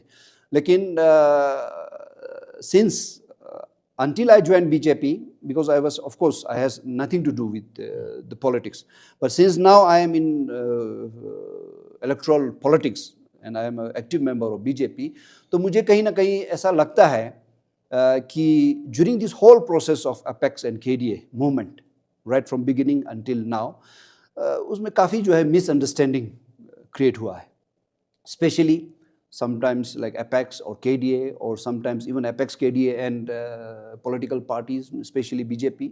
उसकी वजह से मुझे ऐसा लगता है इस 5 साल के दौरान जो है लद्दाख के जो डिमांड्स पे उसको पूरा होने में या उसमें देरी होने में भी उसमें काफ़ी जो है नेचुरल सी बात है। अगर आप सब एक होके एक ही आवाज़ में एक जगह बैठ के यूनिनमसली अगर एक इशू को आप नहीं उठाओगे तो ऑब्वियस सी बात है वहाँ पे हमेशा कुछ न कुछ दिक्कत रहती है। बिल्कुल। बाकी मैंने अभी बीजेपी, खासकर बीजेपी ज्वाइन करने से पहले तो मुझे नहीं मालूम था, लेकिन बीजेपी में को ज्वाइन करके अभी मुझे लगभग 1 साल हुआ है। I am general secretary of BJP Kargil. तो फिर मैंने वो किया कि BJP as a party, be it in Ladakh otherwise at the national level, कि वो ऐसा बिल्कुल भी नहीं है कि वो नहीं चाहते कि लद्दाख की कोई डिमांड्स जो है वो पूरा ना हो या लद्दाख की ग्रीवेंसेस को सुना ना जाए या उसको कोई सॉल्यूशन ना निकले। लेकिन ऑब्वियस सी बात है जब हम बहुत बड़े लार्ज स्केल पे कोई डिमांड रखते हो तो उसको एक तो हमें भी एपेक्स और केडीए और otherwise all stakeholders in Ladakh हमें जो है बहुत डीपली इसके ऊपर रिसर्च करके सोच समझ के keeping in mind the long term future of Ladakh हमें अपने डिमांड्स को रखना चाहिए। और इसी चीज़ को जो है ध्यान में गवर्नमेंट ऑफ इंडिया भी रखती है। वो भी नहीं चाहती कि कोई भी हड़बड़ाई में या जल्दीबाजी में कोई आपका वो जो है कोई डिसीजन ले और बाद में रियलाइज़ हो कि हमने गलती की। फॉर एग्ज़ाम्पल, पहले जो है यूटी डिक्लेयर होने से पहले हम सब ने देखा कि पिछले 50-60 साल से हमारे लीडर्स ने, खासकर लेह में, हमने डिमांड किया यूटी का। तो मुझे अभी ये लगता है कि जब आप यूटी डिक्लेयर हुआ और एक साल में इतने सारे प्रॉब्लम आया, ठीक है ना, आपका सेफ गार्ड का प्रॉब्लम आया, आपका खासकर ये ब्यूरोक्रेसी का प्रॉब्लम आया, तो मुझे कहीं ना कहीं ऐसा लगता है कि जब हम पुराने ज़माने में हमारे वेटरन लीडर्स और हमारे जो लीडर्स जो है जब इस चीज़ को डिमांड करते थे, तो ये जो दिक्कतें आज की डेट में पिछले 5 साल से चल रही है, वो उनको मुझे ऐसा लगता है कि वो जो है उन्होंने या तो इन डेप्थ उस पर कोई रिसर्च नहीं हुआ या इस एक्सपेक्टेड नहीं था। क्योंकि एक बात तो क्लियर है कि 370 को हटाए बिना लद्दाख को यूटी मिलना इम्पॉसिबल था। ये चीज़ तो कॉन्स्टिट्यूशनल हमको क्लियर है। तो 370 जैसे हमें पता है 370 जब हटा तो हटने के बाद लद्दाख को जो है एक अलग से यूनियन टेरिटरी बना। तो अब एक यूनियन टेरिटरी अगर आप बनते हो, इवन अगर हमें लेजिस्लेचर भी दिया होता, विद लेजिस्लेचर भी दिया होता, तो ये कॉन्स्टिट्यूशनल जो सेफ गार्ड जो 370 के फॉर्म में था वो तो हमसे जाना ही था। 370 को हटाया तो जम्मू कश्मीर से भी क्या, लद्दाख से भी जाना था, तो हम तो वैसे भी एक्सपोज होना था। तो मुझे ऐसा लगता है कि पुराने ज़माने में हमारे जो लीडर्स जब यूटी का जब डिमांड कर रहे थे तो इन चीज़ों को उन्होंने शायद मुझे ऐसा लगता है कि ये जो डिफ़िकल्टीज आज की डेट में लद्दाख फेस कर रहा है उसको उन्होंने एक्सपेक्ट नहीं किया।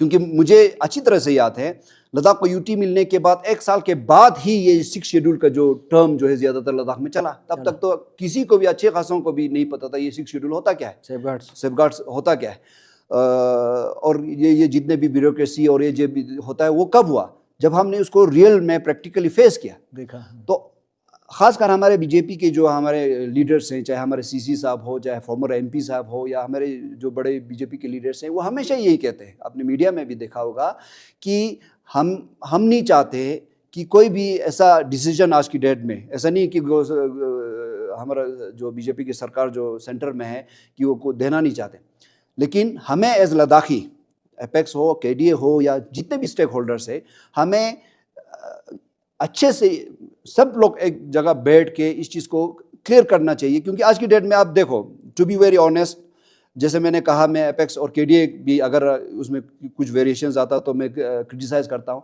तो अब अभी आपने रिसेंटली भी देखा होगा, अभी रिसेंट टॉक्स में, कि एपेक्स केडीए ने जो है 6 शेड्यूल को सॉर्ट ऑफ कॉम्प्रोमाइज़ किया। खासकर हमारे लगरूक साहब का क्लियर कट स्टेटमेंट है कि अगर गवर्नमेंट जो है हमें लेजिस्लेचर देती है, यूटी विद लेजिस्लेचर, तो हम 6 शेड्यूल के बारे में सोच सकते हैं, उसको हम लोग मतलब कॉम्प्रोमाइज़ कर सकते हैं। फिर कोई भी और कॉन्स्टिट्यूशनल सेफ गार्ड, मतलब अगर ऐसा है तो वहाँ से एक मैसेज, क्लियर मैसेज क्या आता है कि we are not firm on our demand. 6 schedule खासकर पर्टिकुलरली जिसको लेके पिछले 5 साल से जो है कितने धरने, कितने हमने पद यात्रा, कितने हमने भूख हड़ताल किया। नाउ एट दिस स्टेज, अगर आप as very responsible leader of apex अगर ये कहते हो कि अगर गवर्नमेंट हमें यूटी विद लेजिस्लेचर देती है, लेजिस्लेटिव असेंबली देती है, तो we can think of compromising with 6 schedule. अगर ऐसा है तो फिर सिर्फ 5 साल के अंदर अगर हम इस तरह के डेविएशंस या वेरिएशंस, हमारे डिमांड्स, इतने बड़े डिमांड्स में लाते हैं, तो एक वहाँ से एक मैसेज गवर्नमेंट को भी जाता है और अदरवाइज पब्लिक इन जनरल भी जाता है कि हम वाकई में फिर कुछ ना कुछ हम गलत करते हैं। और इन बिटवीन जो है 371 का भी आया, 371 का, जो पहले कभी किसी ने इसके बारे में बात ही नहीं की, ठीक है। तो अभी हमें ये लगने लगा, इवन सेगमोल का वांगचुक का भी कई बार इस पे स्टेटमेंट आया, उन्होंने कहा कि 371, specially 371A is also good for Ladakh. तो यहाँ से क्या एक मैसेज जाता है कि हमारे जो लीडर्स है वो they are really not very firm and very confident of the 4-point agenda, mainly related to 6 schedule and constitutional safeguards, and even about statehood. तो अब उससे क्या होता है, अगर आप ऐसे इस चीज़ें होती है तो फिर हिस्ट्री विल रिपीट। या तो अगर हम लोग खासकर जब हम यूटी का डिमांड करते थे तो उस टाइम भी, because these were not really research in detail. So ऐसा सिचुएशन हुआ, तो आगे भी ऐसा ना हो। तो मुझे ऐसा लगता है कि आज की डेट में जो है हमें वाकई में एक प्लेटफॉर्म में आने की ज़रूरत है। रिसेंटली मैंने अभी कुछ दिन पहले हमारे सज्जद कारगिली साहब का भी एक इंटरव्यू देखा, उसमें भी वो कह रहे थे कि कारगिल में जो है हमें बाकी स्टेक होल्डर्स को भी साथ लेने की ज़रूरत है। जो अभी जो KDA बना है, उस KDA के अलावा भी और भी बहुत सारे हमारे स्टेक होल्डर्स हैं, उनके साथ भी हमें उनको भी इंक्लूसिवली इन्वॉल्व करना चाहिए और हमें देखना चाहिए। और ले में तो इस पे बार बार बात होती है, मीडिया वाले भी खासकर एपेक्स से पूछते हैं कि हमें जो है और भी stakeholders, be it our retired IAS officers, bureaucrats, और otherwise there are lot of other intellectuals और स्टेक होल्डर्स, कि हमें जो है एक बार उनसे भी, उनको भी एक प्लेटफॉर्म में ला के एक बार बात करने की ज़रूरत है। और अभी हमें कुछ दिन पहले हमारे लगरुक साहब का एक और इंटरव्यू देख रहा था, तो उसमें लगरुक साहब ये बोल रहे थे खासकर डोमिसाइल को लेके, कि उन्होंने सुप्रीम कोर्ट का एक लॉयर जो है वो कंसल्ट कर रहे हैं अभी MHA के अभी टॉक्स के बाद। तो वो कह रहे थे कि अभी उसमें भी कई चीज़ें इनको रीलुक करने की ज़रूरत है, खासकर डोमिसाइल को लेके। उनको ये पता लगा कि अगर हम इमूवेबल प्रॉपर्टी को एक जरिया बनाए तो हमें जो है खासकर लैंड से रिलेटेड हमें काफ़ी प्रोटेक्शन मिल सकता है। तो उससे एक चीज़ क्या पता लगता है, उससे ये पता लगता है कि जो हमारे एपेक्स और KDA की लीडर्स पिछले 5 साल से जो डिमांड कर रहे थे, तो उसमें भी कहीं ना कहीं खामियां हैं। अदरवाइज डोमिसाइल का इशू तो कई साल पहले निकल चुका था। गवर्नमेंट ने क्लियर कट ऑफर किया था जम्मू कश्मीर के साथ, जम्मू कश्मीर में हम डोमिसाइल दे रहे हैं और उसी बेसिस पे वहाँ पे नौकरियाँ सारी चीज़ें होगी। उस टाइम हमारे एपेक्स के और KDA के लीडर्स ने इसको ब्लंटली रिजेक्ट किया था कि ये हमें बिल्कुल भी मंजूर नहीं है। आज की डेट में फिर दोबारा आप वही सेम डोमिसाइल जो गवर्नमेंट ने कई साल पहले आपको प्रपोज किया था, उसी को आप फिर लगभग एक्सेप्ट किया था पिछले जो टॉक में है, रिसेंट टॉक्स में। तो उससे आप क्या लगता है कि we are really not very much clear about our agendas and demands. तो अगर ऐसा है तो in the interest of long term future of Ladakh, we really need to sit together all stakeholders and really try to find out clear cut solution. बिल्कुल दोर्जी साहब, इस पे और एक बात ये आता है कि एपेक्स KDA की डिमांड्स के लिए अगर हम MHA के हवाले से अगर हम बात करें तो रिस्पॉन्स इतना सीरियस क्यों नहीं लगता, और साथ ही साथ आपके हिसाब से इसके पीछे क्या वजह हो सकती होगी? देखो ऐसा, टॉक्स तो काफ़ी हो गए, आपको पता है। देखो एक चीज़ तो क्लियर है कि खासकर भारत सरकार सेंटर में ऑब्वियसली BJP की सरकार है, तो वो इंटेंशनली बिल्कुल भी इस टॉक को डिले करना या लद्दाख के जो इशू से उसको बात नहीं करना, उसका सॉल्यूशन नहीं निकालना, ऐसा बिल्कुल भी नहीं है। टॉक्स डिले होने में ऑब्वियसली जेन्युइन रीजंस हैं। खासकर अभी रिसेंट अगर टॉक्स का देखो, otherwise previously government of India, खासकर हमारे जो है लीडर्स CC साहब, टशीक अहसन साहब हो, हमारे फॉर्मर MP हो, या हमारे BJP की जो टॉप लीडरशिप है, उन्होंने बार बार कहा कि गवर्नमेंट ऑफ इंडिया लद्दाख के सभी इश्यूज को, जितने भी कंसर्न्स है, उनको सुनने को तैयार है, उनका सोल्यूशन निकालने को तैयार है, और उस हिसाब से कई बार टॉक्स हुए भी हैं। बिल्कुल। लेकिन जैसे मैंने आपको बताया, एक तो all the stakeholders are really not on one page। एक तो वो करने की ज़रूरत है। दूसरी चीज़ जो मुझे लगता है मेरे एक्सपीरियंस के हिसाब से, अंडरस्टैंडिंग के हिसाब से, कि हमें जो है keeping in mind the long term future of Ladakh, we really need to sit together और फिर उसको जो है आगे बढ़ाने की ज़रूरत है। और MHA already back to back 2 meetings किया है और आगे भी करेंगे। एक चीज़ मैं सोशल मीडिया पे मैंने इस चीज़ को रेस किया है, और एक चीज़ अभी भी मैं इस इंटरव्यू के थ्रू भी कहता हूँ कि खासकर हमारे एपेक्स और KDA लीडर्स जब हम लोग टॉक पे जाते हैं, तो we should really have a clear like what we want.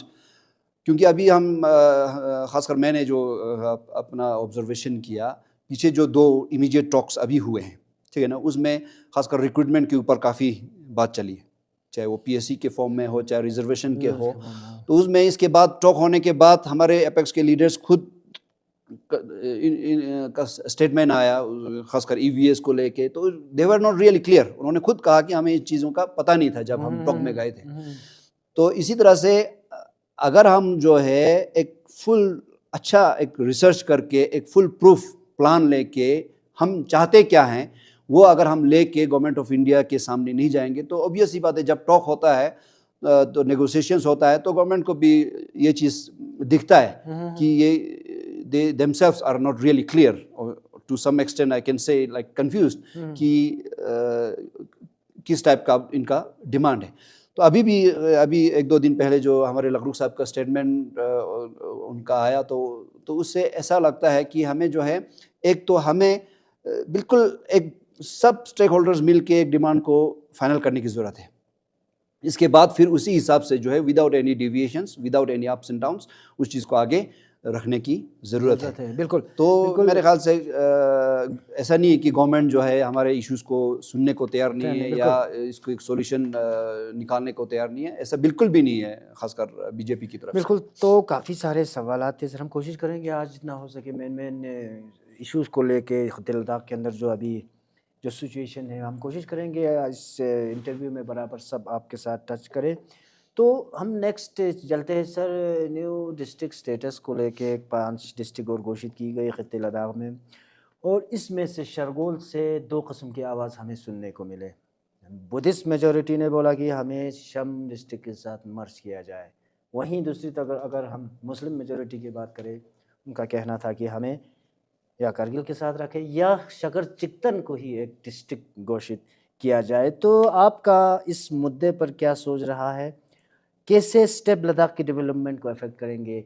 ज़्यादा डिस्ट्रिक्ट जो है अभी हमारे पास ऑलरेडी 2 डिस्ट्रिक्ट थे और 5 डिस्ट्रिक्ट जो है खत्े लद्दाख में बहुत हो गई। एक चीज़ तो बिल्कुल क्लियर है, देखो पहले जो है लद्दाख इन terms of area it's a huge area में देखे तो it is like kind of scattered.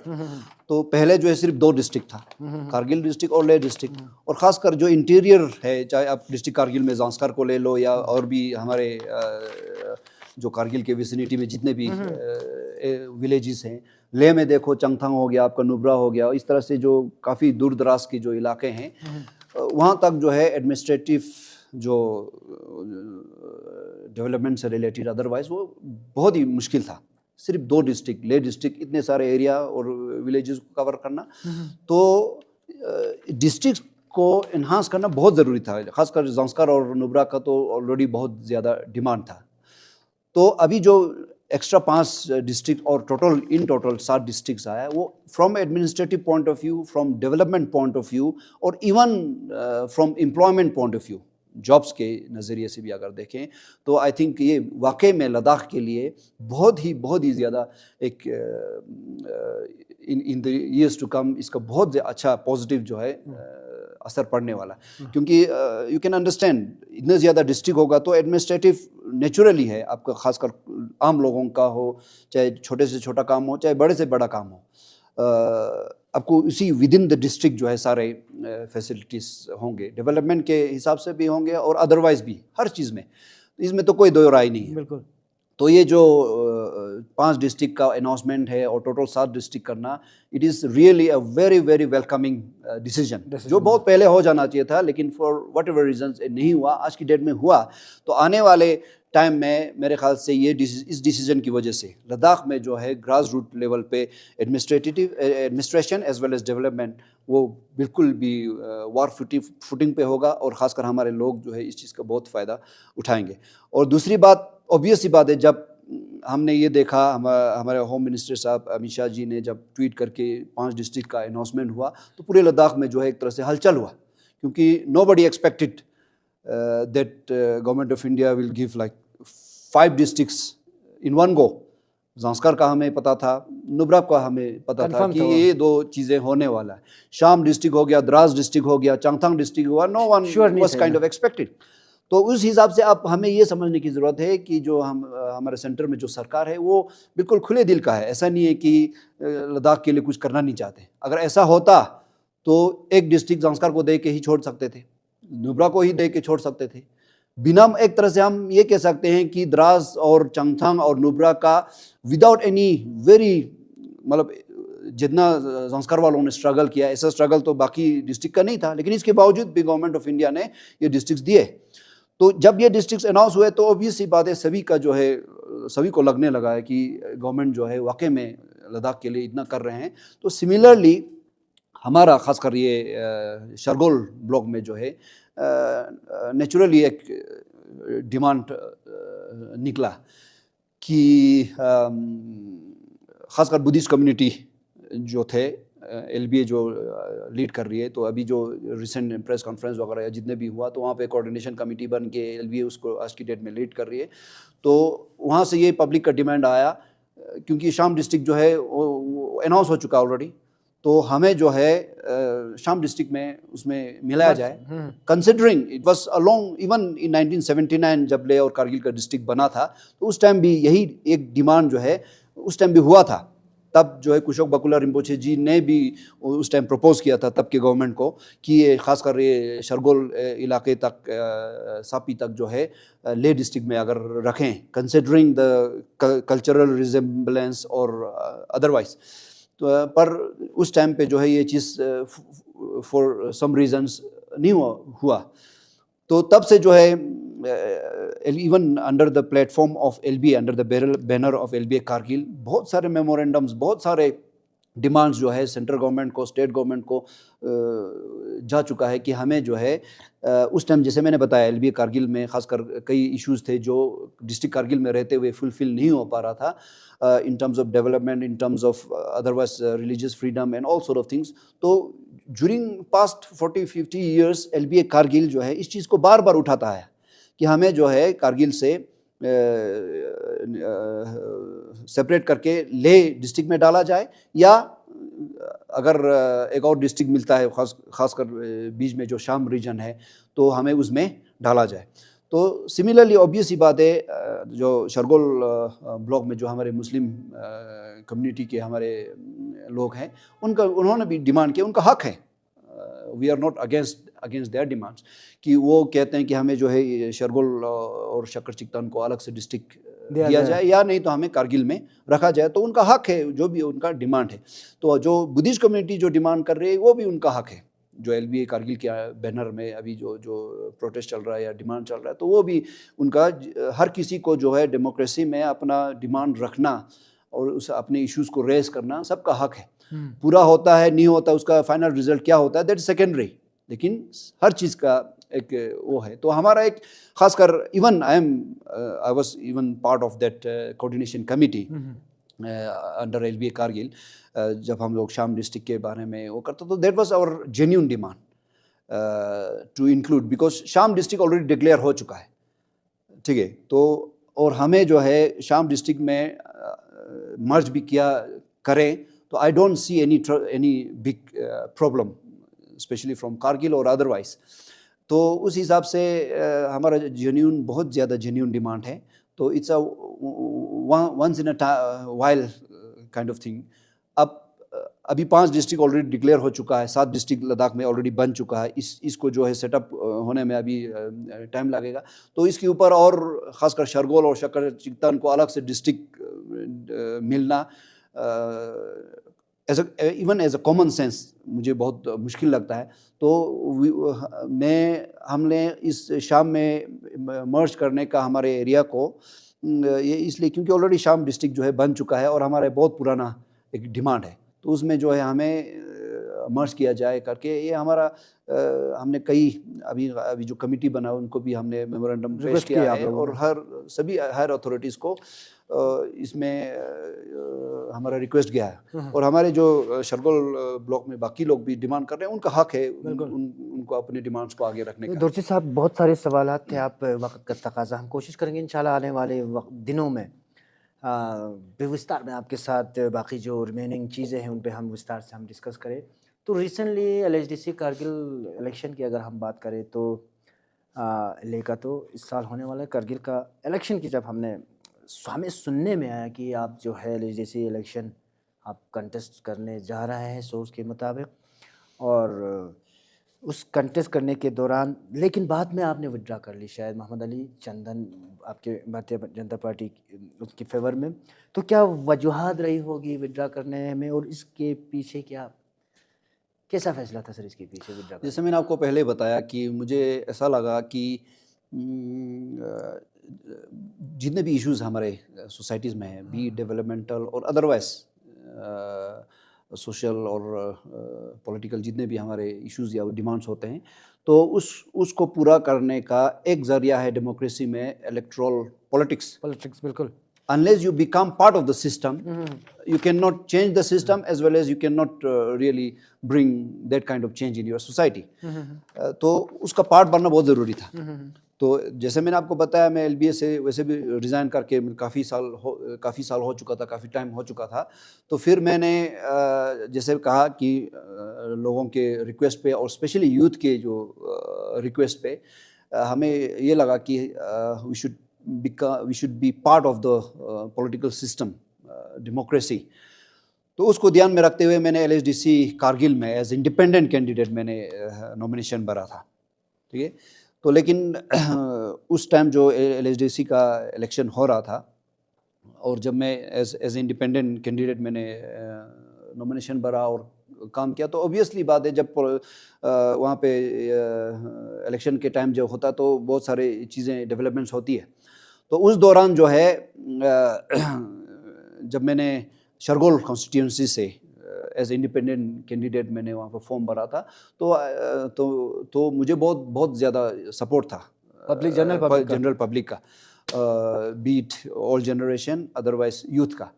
तो इन चीज़ों को देखते हुए ऑब्वियस सी बात है हमारे शरगोल कॉन्स्टिट्यूंसी में ऑलरेडी कई कैंडिडेट्स थे डिफरेंट पॉलिटिकल पार्टीज से, इंक्लूडिंग बीजेपी। तो उस दौरान जो है जब ये चीज़ें हुआ तो ऑब्वियस सी बात है ख़ासकर मुझे भारतीय जनता पार्टी की तरफ से भी ये वो अप्रोच हर जगह से होता है। ऑब्वियस सी बात है जब आप पॉलिटिक्स में आते हो और आप इलेक्शन में जाते हो तो बहुत सारी चीज़ें होती है। तो मेरा मानना ये था, if you really wanted to bring change in your society by becoming part of electoral politics, then you have to definitely become a part of a political party. या आप अपना एक पार्टी बनाओ या otherwise you become part of a political party. As an independent candidate, अगर आप ये सोचते हो कि बहुत ज़्यादा आप अपने सोसाइटी में चेंज लाओगे तो it is very difficult.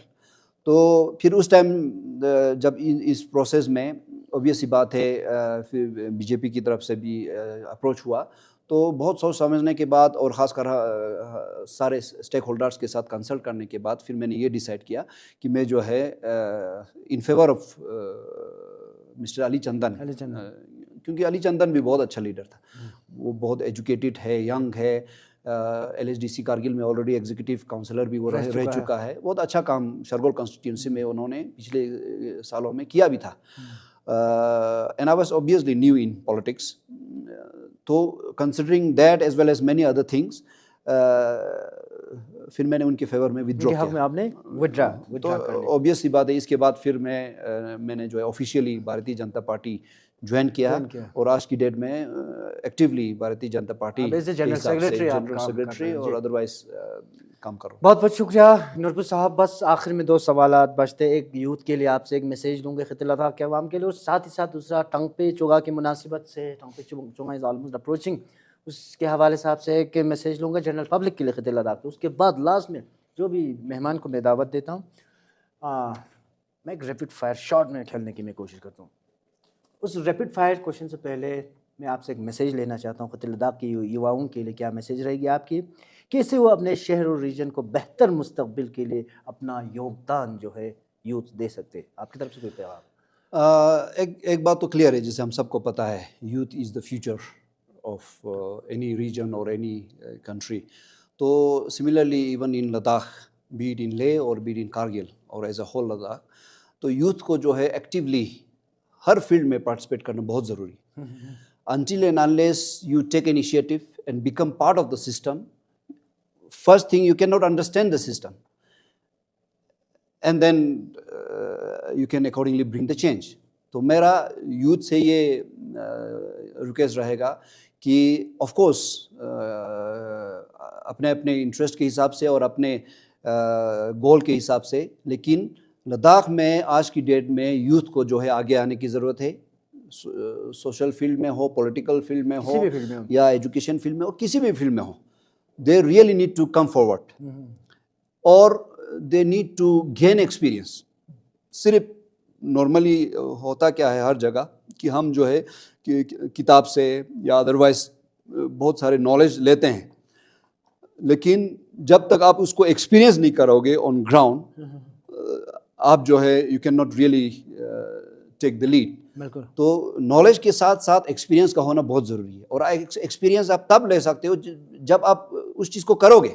For example in my case, जैसे मैंने शुरुआत में एजुकेशन में रिफॉर्म लाने के लिए सोचा, तो that was a goal, a vision in my mind, लेकिन उसको मैंने ग्राउंड में उतर के उसको किया. इसके बाद मैं एलबीए में भी जब गया, तो because I really wanted to bring some changes, reforms in the LBA, so I became the part of the system.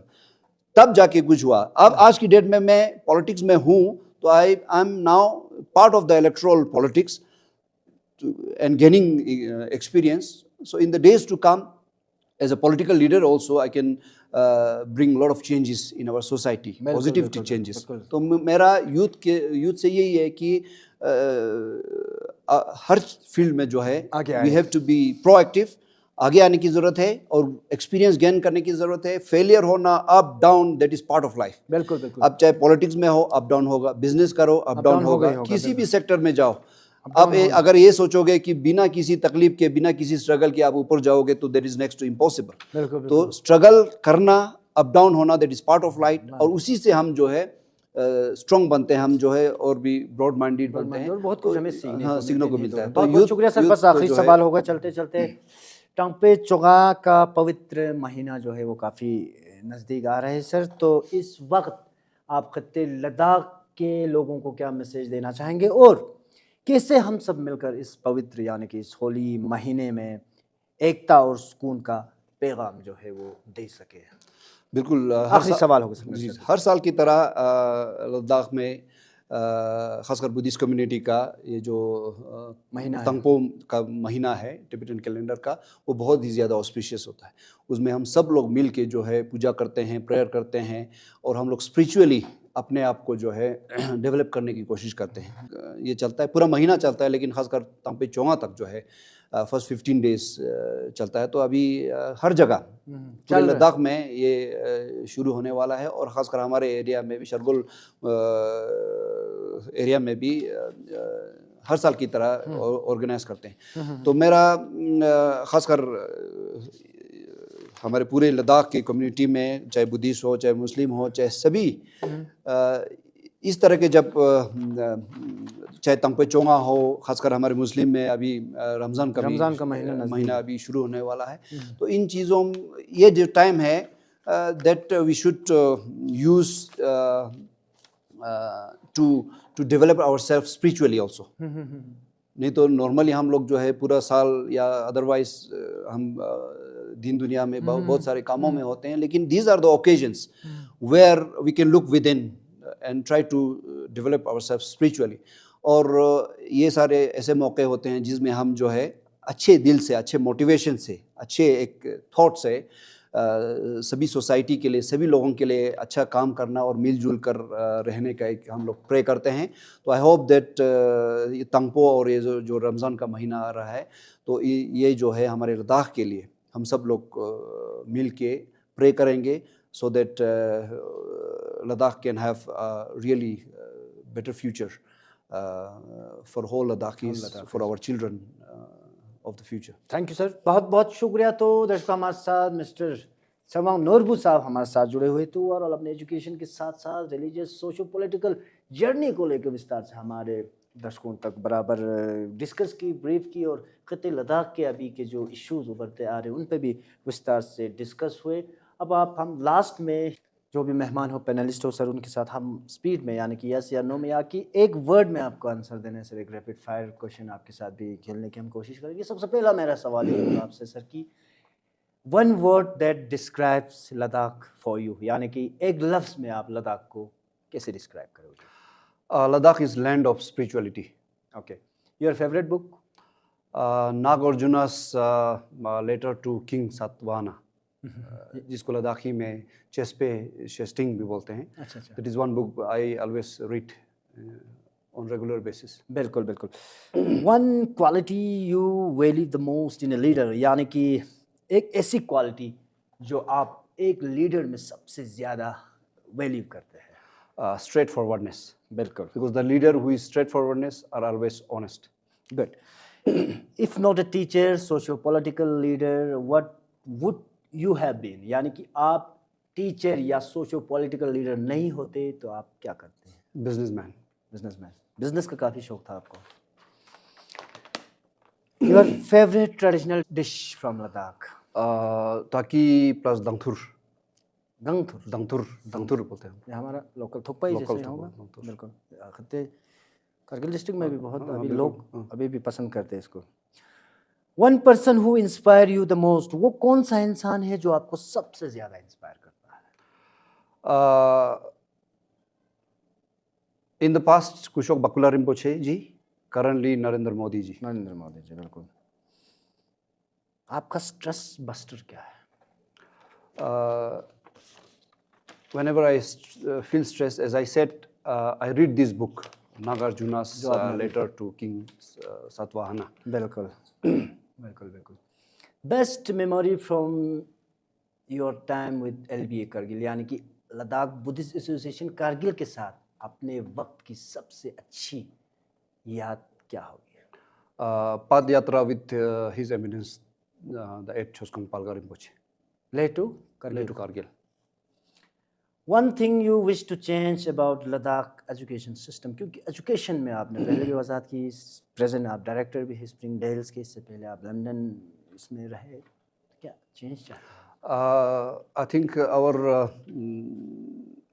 school education system should be really drastically changed, because that is the foundation of our life, of our children.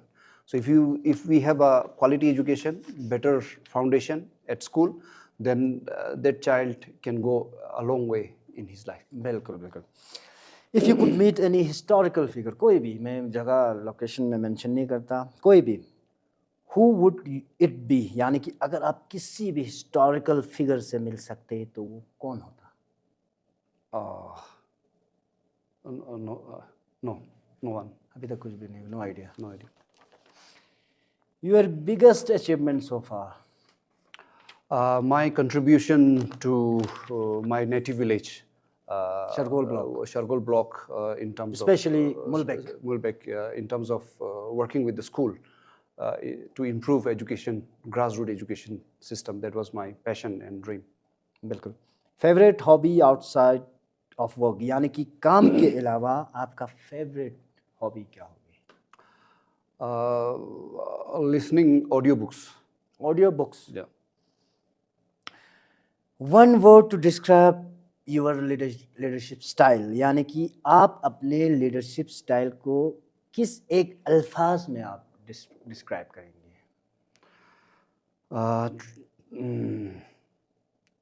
Straightforwardness.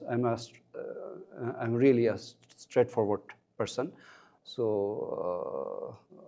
I just say what is right and what is wrong. बिल्कुल. If you could describe your vision for Ladakh in one sentence, what would it be? अगर आप लद्दाख के future के लिए अपनी vision एक sentence में बता सकते, वो क्या होता? आखिरी सवाल है sir. Holistic and sustainable development for Ladakh. Ladakh's future is very important. Thank you sir, बहुत बहुत शुक्रिया. मिस्टर त्सवांग नोरबू, हम आपका शुक्रिया अदा करते हैं कि आप अपने कीमती वक्त में से वक्त निकाल के हमारे स्टूडियो में तशरीफ़ लाए और अपनी सोच, जज्बात और विज़न को हम तक पहुंचाए. आपके जवाब से हम सबको न सिर्फ आपके जर्नी के बारे में सीखने को मिला, बल्कि आपकी लीडरशिप और लद्दाख के लिए आपके जज्बात से हम सब नए रास्ते दिखाई दिए हैं. हम उम्मीद करते हैं कि आप जो काम आप कर रहे हैं उससे लद्दाख की तरक्की और भी तेज़ी से हो और हर नए दिन के साथ ये रीजन एक नई रोशनी से रोशनास हो. तो इस सफ़र को सफलता से अंजाम देने में हमारे टीम का भी काफ़ी योगदान रहा है. इस प्रोग्राम में हमारे मास्टर कैमरामैन है मिस्टर इलियास अहमद चोमल, जो हर शॉट्स परफेक्शन के साथ लिए जाते हैं। सेकेंडरी कैमरामैन पे है हमारे लियाकत अली साबरी और स्टूडियो इंचार्ज है मोहम्मद अली लकी। और आप सभी को कारगिल टुडे के इस एपिसोड को देखने के लिए हम तहे दिल से हम शुक्रिया अदा करते हैं। और साथ ही साथ हमारा दुआ आपके साथ है कि हम उम्मीद भी करते हैं कि हम आप तक और भी इंस्पायरिंग और साथ ही साथ मीनिंगफुल स्टोरी जो है ला सके। आप सब अपना ख्याल रखें और हमारे साथ इस सफ़र में बने रहिए। वस्सलामु अलैकुम वरहमतुल्लाहि वबरकातुहू। जुले एंड नमस्ते टू ऑल ऑफ यू। बने रहे कारगिल टुडे के साथ। कोशिश करते हैं इसके बाद भी और भी बेहतरीन और इंस्पायरिंग स्टोरी जो है बराह रास्त आप लोगों तक पहुँचे। आप बने रहे हमारे साथ। For more updates, subscribe to our channel Kargil Today. Click the show links and enjoy watching the videos. Like us on Facebook and follow us on Instagram. Keep watching Kargil Today. Keep enjoying Kargil Today, the only voice of Kargil Ladakh.